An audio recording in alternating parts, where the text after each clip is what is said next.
Pessoal da turma de Oficina de Orçamento, tudo bem? Vamos dar continuidade aqui, finalizar, espero, né, que dê para caber em um vídeo, o nosso conteúdo conceitual sobre orçamento, definição de orçamento, né? Vamos dar continuidade aqui nos princípios.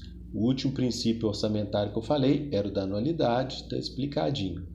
Um princípio que parece bobo, mas ele foi necessário aqui no Brasil também, mais um, é o princípio da exclusividade. Ou seja, o que eu estou dizendo? Os instrumentos orçamentários, as leis orçamentárias, elas só vão tratar de matéria orçamentária. Arrecadação e despesa só tratam disso, né? Aí vocês podem perguntar, ué, mas alguém queria tratar de outra coisa numa lei orçamentária, gente? É a história do famoso jabuti, que é algo, não sei se é uma exclusividade brasileira, mas é uma especialidade nossa, né? É aquele ditado que diz que jabuti não sobe em árvore.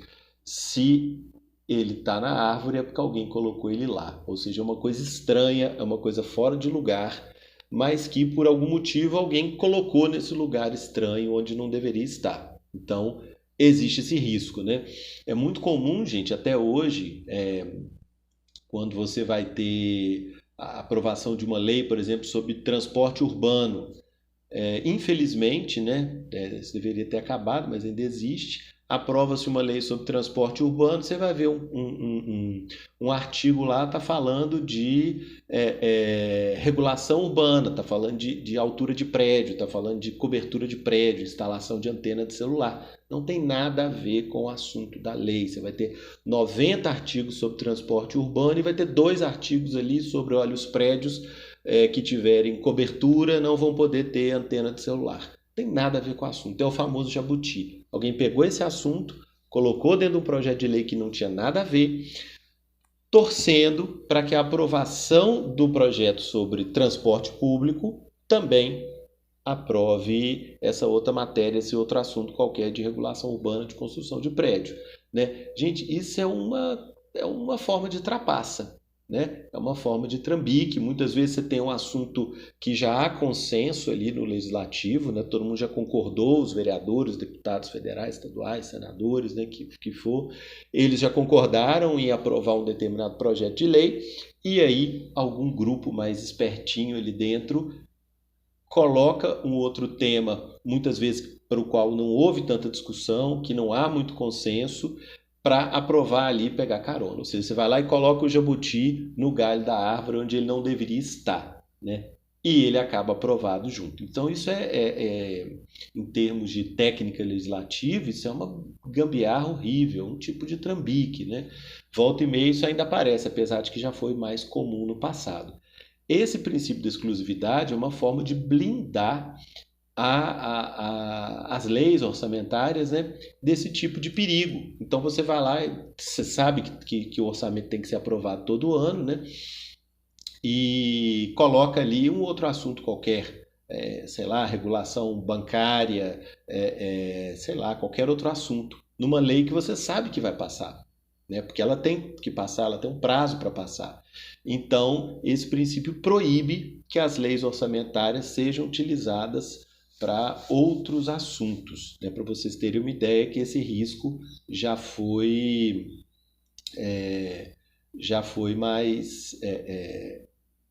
mais presente, né? Já foi mais grave.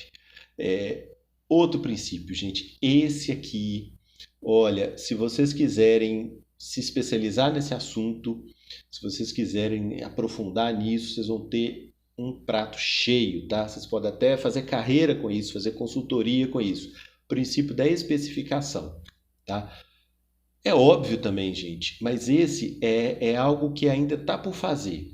Ele ainda não é tão comum em toda a maioria dos orçamentos que vocês forem pegar. Em alguns em alguns não é. E isso tem um impacto na gestão e na execução do orçamento gigantesco. O que esse princípio da especificidade vai dizer? O nome é mais ou menos intuitivo, né? O orçamento ele tem que ser específico, tá? Ele tem que colocar, ele tem que determinar com o que o recurso vai ser gasto. tá? Pô, professor, isso é óbvio, né? Mas, por exemplo, muitas vezes você tem descrições, delimitações ali muito genéricas. Eu até dei um exemplo aqui, ó. Obras em rodovias, tá? Você tem uma rubricazinha, um itemzinho do orçamento colocado, obras em rodovias. 100 milhões de reais. Pô, é muito dinheiro, né, gente? Até para fazer rodovia. Esses 100 milhões, eles vão ser gastos construindo pontes, recapeando rodovias, pavimentando rodovias que nunca foram asfaltadas, duplicando rodovias, fazendo o que o pessoal chama de obras de arte, bueiro, canaleta, essas mata-burro, esse tipo de coisa. O que são essas obras de estrada? Faz uma diferença, gente, patrolando, né? Passando cascalho, passando o trator ali para melhorar estradas de terra, em estradas vicinais, né? O que são essas obras em rodovias? Como que esse dinheiro vai ser gasto? É muito dinheiro para uma designação muito genérica. O que acontece? Vai ficando difícil de acompanhar, de fiscalizar esse gasto, né? Em qual região do estado? Vai ser em área urbana, vai ser em área rural, né? Porque tem rodovias que passam por área urbana. Gente, é muito difícil trabalhar com essa especificação quer dizer, não é uma especificação genérica, né? Com essa designação tão genérica assim dos gastos. Né? Principalmente que quanto mais genérica a descrição, maior fica sendo o volume do orçamento, o volume de orçamento colocado ali naquele item. Né? Então, gente, isso não pode acontecer. Isso não pode acontecer. O ideal é que você tenha subdivisões dentro de cada determinação, né?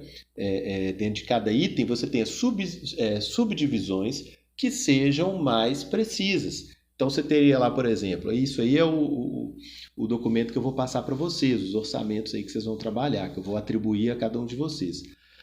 100 milhões de reais, obras em rodovias. Aí você abre esses 100 milhões, tem lá 10 milhões, construção de viadutos. Se bem que com 10 milhões você deve construir um viaduto só, né? 50 milhões, recapeamento de trechos em más condições. 20 milhões, patrulhamento de estradas em zonas rurais, entendeu?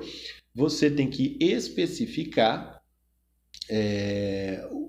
o que vai ser feito e o valor que vai ser utilizado para isso.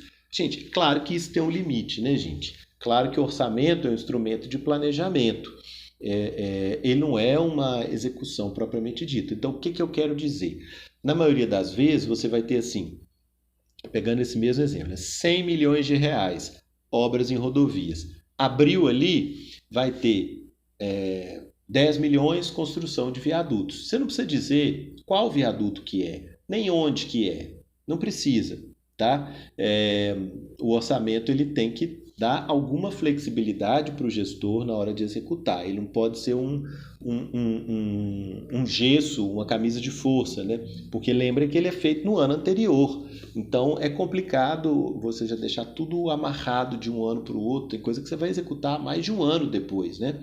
Do momento de elaboração da proposta e de discussão da proposta pelo legislativo. Então você tem um certo limite ali onde você para na especificação do gasto, tá? Mas é importante que isso seja específico a ponto de você poder acompanhar, porque afinal de contas, quantos viadutos vão ser feitos durante um ano? Né? Em condições normais, você vai fazer, sei lá, 2, 3, 4, né? Então eu vejo ali 10 milhões de reais construção de viadutos, eu sei mais ou menos onde eu procuro essa despesa, entendeu? Eu sei mais ou menos onde eu encontro, dá para fazer uma fiscalização. E também eu vou lá no departamento de obras e pergunto também, né? Mas então, o que eu estou colocando para vocês? Não pode ser uma descrição genérica, porque eu não consigo acompanhar, e também não precisa ser uma coisa tão específica, porque né, isso iria engessar bastante, mas é mais caminhando para uma designação assim que a gente consiga controlar. Esse exemplo das estradas eu acho que fica um exemplo bom, porque se você for pegar, por exemplo, a saúde, quando você abre o orçamento da saúde, você vai abrindo, abrindo, abrindo, cada vez mais você encontra designações mais específicas. Então você vai ter lá saúde, tantos milhões. Aí você abre ali saúde preventiva, né? Você teria a preventiva e a curativa, né? Depois você abre dentro da saúde preventiva, você vai ter lá a vacinação.